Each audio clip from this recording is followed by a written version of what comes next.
నమస్తే వర్స్, welcome back to my channel. నా పేరు అక్షయ్. ఈ వీడియోలో మనం మెథడ్స్ ఆఫ్ డిఫరెన్షియేషన్ గురించి అయితే డిస్కస్ చేయబోతున్నాం. క్యాలిక్యులస్లో one of the most important topic. ఎవరైతే ఐఐటి జేఈ 2026 ప్రిపేర్ అవుతుంటారో, ఎంసెట్కి ప్రిపేర్ అవుతున్నారో, ఓకే, మీ ఎయిమ్ అనేది ఐఐటిలో కానీ ఎన్ఐటిలో కానీ లేదా ఎంసెట్లో ఒక మంచి ర్యాంక్ అనేది తీసుకోవాలనుకుంటున్నారో వాళ్ళు మన ఛానల్ని అయితే సబ్స్క్రైబ్ చేసుకోండి. నేనైతే రెగ్యులర్గా మన ఛానల్లో జేఈకి సంబంధించి ఎంసెట్కి సంబంధించి కంటెంట్ అయితే నేను అప్లోడ్ చేస్తుంటాను.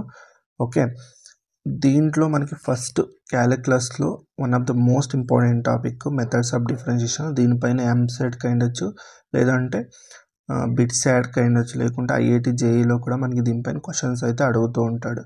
ఓకే, ఇక్కడ మనం ఫస్ట్ డైరెక్ట్గానే నేను ఏదైతే మెథడ్స్ ఆఫ్ డిఫరెన్షియేషన్ ఉందో నేను డైరెక్ట్గా అయితే కాన్సెప్ట్ చెప్పాను. ఫస్ట్ మీకు బేసిక్స్ అనేది తెలియాలి. ఓకే, మీకు ల్యాక్ ఆఫ్ బేసిక్స్ వల్లనే చాలామంది క్వశ్చన్స్ అయితే చేయలేకపోతుంటారు డిఫరెన్షియేషన్లో. క్యాలిక్యులస్ అనేది నాట్ ఓన్లీ మ్యాథమెటిక్స్, మీకు ఫిజిక్స్లో కూడా చాలా ఇంపార్టెంట్. ఓకే, క్యాలిక్యులస్ డిఫరెన్షియేషన్ అయ్యుండొచ్చు, ఇంటిగ్రేషన్ అయ్యుండొచ్చు, మీరు ఫిజిక్స్లో కూడా యూస్ చేస్తూ ఉంటారు. ఓకే, ఇక్కడ మెథడ్స్ ఆఫ్ డిఫరెన్షియేషన్లో చాలా బేసిక్స్ మీకు తెలియాలి. ఫస్ట్ ఒక ఫంక్షన్ ఇస్తాడు, y = f(x) అని. ఓకే, ఫంక్షన్ అనేది ఏదైనా ఫంక్షన్ని మనం ఇన్ టర్మ్స్ ఆఫ్ వైలో తీసుకుంటాం, కరెక్టా? ఇక్కడ మీరు మెయిన్ ఇంపార్టెంట్ ఏంటంటే ఇక్కడ ఏదైతే x ఉందో ఇది మనకి ఇండిపెండెంట్ వేరియబుల్. దీన్ని మనం ఇండిపెండెంట్ వేరియబుల్ అంటాం. అంటే independent variable nothing but x ప్లస్లో మీరు ఏమన్నా తీసుకోవచ్చు, ఎనీ వాల్యూ, అక్కడ ఏదన్నా తీసుకోవచ్చు, ఎనీ నంబర్, ఎనీథింగ్.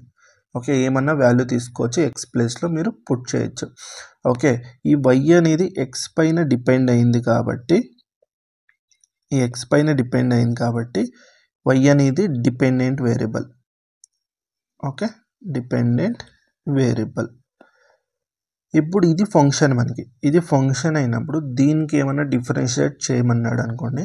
డిఫరెన్షియేట్ చేయమంటే differentiate with respect to x అంటాడు. ఓకే, ఇది కంపల్సరీ చూసుకోండి. డిఫరెన్షియేట్ విత్ రెస్పెక్ట్ ఎక్స్ అంటాడు, లేదు అంటే differentiate with respect to independent variable అంటాడు. ఈ రెండిట్లో ఏదన్నా అడగచ్చు. ఓకే, అర్థమైందా? Differentiate with respect independent variable, లేకుంటే differentiate with respect to X.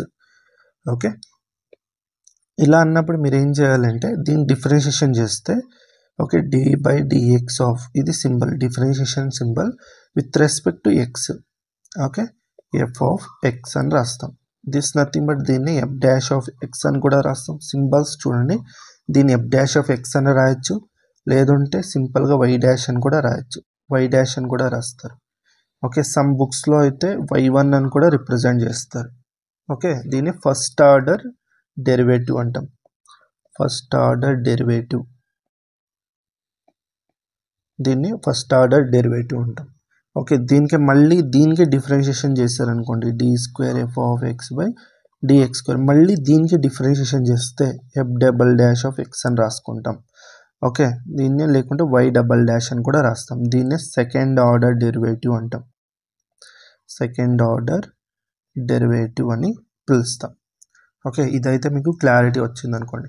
For example function ఇలా ఇచ్చాడు, y f(r) ఇచ్చాడు అనుకోండి. ఓకే, f(r) అని ఇస్తే మీరు ఏం చేస్తారు, ఇక్కడ విత్ రెస్పెక్ట్ ఎక్స్ చేస్తారా, ఏం చేస్తారు? ఇక్కడ మీకు క్లారిటీ ఉండాలి. ఇక్కడ ఇండిపెండెంట్ వేరియబుల్ ఏంటి? ఇండిపెండెంట్ వేరియబుల్ r ఉంది. r ఉన్నప్పుడు డిఫరెన్షియేట్ విత్ రెస్పెక్ట్ r చేయాలి. అర్థమైందా? Differentiate with respect to r. Suppose వాడు ఇవ్వకపోతే మీరు r చేయాల్సి ఉంటుంది. అంటే ఇది మనకి df(r/dr) అవుతుంది. ఓకే, dx కాదు, dr అవుతుంది, విత్ రెస్పెక్ట్ టు r అవుతుంది. ఓకే, ఇదైతే క్లారిటీ ఉండాలి. ఇప్పుడు మనం కొన్ని స్టాండర్డ్ ఫంక్షన్స్ గురించి అయితే డిస్కస్ చేద్దాం. స్టాండర్డ్ ఫంక్షన్ డెరివేటివ్స్ గురించి అయితే డిస్కస్ చేద్దాం. ఫస్ట్ ఏంటి అంటే మనకి ఫస్ట్ డిఫరెన్షియేషన్ ఆఫ్ కాన్స్టెంట్, దాని వాల్యూ ఏంటంటే 0. Okay, differentiation of any constant, దాని వాల్యూ ఏమవుతుందంటే 0. Constant nothing but any number తీసుకోండి. ఓకే, ఎనీ నెంబర్, ఏదైనా నెంబర్ తీసుకోండి, దాని డిఫరెన్షియేషన్ ఏమవుతుందంటే జీరోనే అవుతుంది. ఫర్ ఎగ్జాంపుల్ డిఫరెన్షియేషన్ ఆఫ్ 5 తీసుకున్నా, 5 అనేది నెంబరే కదా, దాని వాల్యూ ఏమవుతుంది 0. డిఫరెన్షియేషన్ ఆఫ్ 0.25 తీసుకున్నా, డెసిమల్ అనేది కూడా మనకి నెంబరే కదా, దాని వాల్యూ కూడా ఏమవుతుంది 0. డిఫరెన్షియేషన్ ఆఫ్ 1 crore పెట్టండి, ఓకే, దాని వాల్యూ ఏమవుతుంది 0నే అవుతుంది. 1 crore అన్న అది నెంబరే కదా, ఓకే, దాని వాల్యూ ఏమవుతుంది 0 అవుతుంది. నేను ఇక్కడ వర్డ్స్లో రాస్తున్నా, ఓకే, అది నెంబర్లో ఉంటుంది మనకి, ఓకే, డిజిట్స్లో ఉంటే దాని ఏమవుతుంది 0 అవుతుంది. ఓకే, డిఫరెన్షియేషన్ ఆఫ్ సపోజ్ √5 తీసుకున్నా, ఇది కూడా నెంబరే కదా, దాని వాల్యూ ఏమవుతుంది 0. అంటే డిఫరెన్షియేషన్ ఆఫ్ ఏదన్నా నెంబర్ తీసుకోండి, దాని వాల్యూ అనేది ఏమవుతుంది 0. ఓకే, ఇది అయితే ఇంపార్టెంట్, గుర్తుపెట్టుకోండి. నెక్స్ట్ మోస్ట్ ఇంపార్టెంట్ ఏంటంటే ఈ ఫార్ములా డిఫరెన్షియేషన్ ఆఫ్ x⁻n ఏమవుతుందంటే n ఇంటూ x⁻n-1. ఇది చాలా చాలా ఇంపార్టెంట్. ఓకే, ఏంటి ఫార్ములా అంటే, ఫర్ ఎగ్జాంపుల్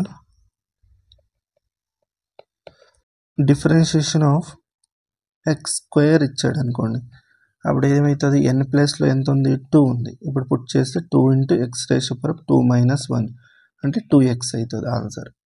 అదే మనకి డిఫరెన్షియేషన్ ఆఫ్ x అన్నాడు అనుకోండి, దీన్ని ఎలా సింప్లిఫై చేస్తాం, ఫస్ట్ దీన్ని రీరైట్ రాసుకోండి, x⁻1/2 అని రాసుకుందాం. ఓకే, దీన్ని సింప్లిఫై చేస్తే ఇక్కడ n ప్లేస్లో ఏముంది 1/2 ఉంది. ఓకే, అప్పుడు మనకి 1/2 x⁻1/2 - 1, దీన్ని సింప్లిఫై చేస్తే 1/2 x⁻−1/2 వస్తుంది. ఓకే, తర్వాత ఈ నెగిటివ్ పవర్ అని డినామినేటర్ పోతే 2x⁻1/2, x⁻1/2 nothing but √x కదా, అంటే ఇది ఎప్పుడు గుర్తుపెట్టుకోండి, డిఫరెన్షియేషన్ ఆఫ్ √x ఏమవుతుందంటే 1/2 టైమ్స్ ఆఫ్ √x. ఓకే, ఇది చాలా చాలా ఇంపార్టెంట్. ఓకే, అర్థమైంది కదా, ఈ ఫార్ములా ఎలా అప్లై చేయాలో మీకు అర్థమైంది అనుకుంటున్నా. నెక్స్ట్ ఇంపార్టెంట్ ఏంటంటే ఈ formula. Okay, differentiation of a⁻x, differentiation of a⁻x ఏమవుతుందంటే a⁻x log base a అవుతుంది. Okay, for example differentiation of 2⁻x అన్నాడు అనుకోండి, అప్పుడు ఏమవుతుంది 2⁻x అంటే ఏంటి, ఏ ప్లేస్లో ఏముంది 2 ఉంది, తీసుకోండి 2⁻x log base 2 అవుతుంది. ఓకే, ఇది ఇంపార్టెంట్. అదే డిఫరెన్షియేషన్ ఆఫ్ 5⁻x అన్నాడు అనుకోండి, అప్పుడు 5⁻x log base 5. Okay, next దీంట్లో స్పెషల్ కేసు ఏంటి అంటే ఏ అనేది ఈ తీసుకున్నాం అనుకోండి. ఓకే, డిఫరెన్షియేషన్ ఆఫ్ a⁻x ఏమవుతుంది మనకి e⁻x log base e. లాగరిథమిక్లో బేస్ అండ్ ఆర్గ్యుమెంట్ ఏమైనా సేమ్ ఉంటే దీని లాగరిథమిక్ వాల్యూ ఏమవుతుందంటే 1 అవుతుంది, అంటే e⁻x into 1 that nothing but e⁻x.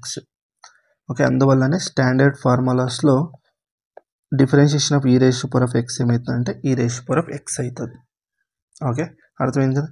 Next ఇంకొకటి important formula differentiation of log base ax, differentiation of log base x ఏమైందంటే 1/x into log base a అవుతుంది. Okay, for example differentiation of log base 2x ఇచ్చాడు అనుకోండి, అప్పుడు 1/x log base 2 అవుతుంది. లాగరిథమిక్లో one of the most important property ఏంటంటే a value అనేది always positive ఉండాలి and a value not equal to 1 ఉండాలి. ఇది గుర్తుపెట్టుకోండి. ఓకే, చాలా చాలా ఇంపార్టెంట్. ఎందుకు అంటే లాగరిథమిక్ ఫంక్షన్లో మనకి మీరు ఏదైనా ఒక వాల్యూ ఉంది, ఓకే, ఆ వాల్యూ ఏ పాజిటివ్ కాకుండా నెగిటివ్ వాల్యూ ఏదైనా ఉంటే అది నాట్ డిఫైన్డ్. ఆ function first of all not defined. Okay, logarithmic ఎప్పుడు అంతా ఏ వాల్యూ అనేది పాజిటివ్, బేస్ ఉంది కదా, ఈ బేస్ అనేది ఆల్వేస్ పాజిటివ్ ఉండాలి అండ్ ఏ వాల్యూ అనేది నాట్ ఈక్వల్ టు 1 ఉండాలి. ఓకే, ఈ రెండు వాల్యూస్ మనకి కంపల్సరీ సాటిస్ఫై ఉండాలి. అర్థమైందా? ఓకే, ఇదైతే అర్థమైంది అనుకుంటున్నా. నెక్స్ట్ దీంట్లో స్పెషల్ కేసు ఏంటి, మనకి ఏ వాల్యూ ఈ తీసుకున్నాం అనుకోండి, అప్పుడు మనకి డిఫరెన్షియేషన్ ఆఫ్ లాగ్ బేస్ ఈ X, this nothing but 1/x వస్తుంది. ఓకే, బికాజ్ ఇక్కడ ఏ వాల్యూ ఈ తీసుకుంటే బేస్ ఆర్గ్యుమెంట్స్ ఏమైతే లాగ్ బేస్ ఈ ఏమవుతుంది, దాని వాల్యూ 1 అవుతుంది మనకి. లాగ్ బేస్ ఈ, దీని వాల్యూ 1. ఓకే, ఆర్గ్యుమెంట్ ఒక బేస్ ఆర్గ్యుమెంట్ సేమ్ ఉందనుకోండి, జనరల్గా లాగ్ బేస్ ఏ. ఓకే, బేస్ ఆర్గ్యుమెంట్ సేమ్ ఉంటే దాని వాల్యూ అనేది ఆల్వేస్ 1 ఉంటుంది లాగరిథమిక్లో. ఇది గుర్తుపెట్టుకోండి. Okay, next important trigonometric formulas. Okay, trigonometric ఫార్ములాస్లో డిఫరెన్షియేషన్ ఆఫ్ సైన్ ఎక్స్ ఏమవుతుందంటే కాస్ ఎక్స్ అవుతుంది. ఓకే, అదే డిఫరెన్షియేషన్ ఆఫ్ కాస్ ఎక్స్ ఏమవుతుందంటే మైనస్ ఆఫ్ సైన్ ఎక్స్ అవుతుంది. ఇది గుర్తుపెట్టుకోండి. ఓకే, తర్వాత డిఫరెన్షియేషన్ ఆఫ్ tan ఎక్స్ ఏమవుతుందంటే సీకెండ్ స్క్వేర్ ఎక్స్ అవుతుంది.